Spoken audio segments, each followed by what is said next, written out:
दोस्त। मैं गाना गाने जा रही हूँ नाची पर का गीत। जो अच्छा हो तो लाइव सब्सक्राइब जरूर करने का हमारे तरफ से। आप लोग का नमस्कार। जो गलती हुई तो भाई माफ़ करने का। सोने की थाली में जेवना परोसनी, सोने के थाली में जेवना परोसनी। अरे जेवना न जेवे बिजुली बत्ती बारी के, गोरिया निकली गो देवाली धक्का मारी के, गोरिया निकली गो देवाली धक्का मारी के। सुंदर छायलवा गिरेला मुरुझाई के, सुंदर छायलवा गिरेला मुरुझाई के। धल गोरी बहिया उठा द समुझाई के।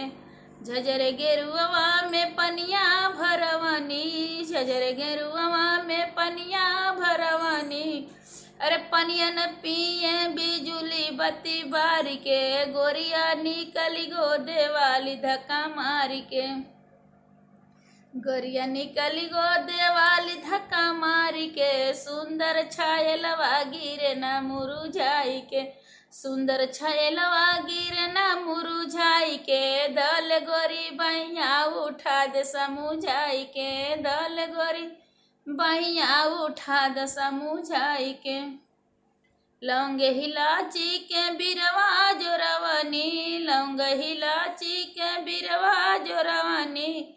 अरे बिरवा न कूचे बिजुली बत्ती बारी के, गोरिया निकली गो देवाली धक्का मारी के, गोरिया निकली गो देवाली धक्का मारी के। सुंदर छायलवा गिरेला मुरुझाई के, सुंदर छायलवा गिरेला मुरुझाई के। धल गोरी बहिया उठा द समुझाई के। फूले हजारी का सजिया लगवनी, फूले हजारी का सजिया लगवनी।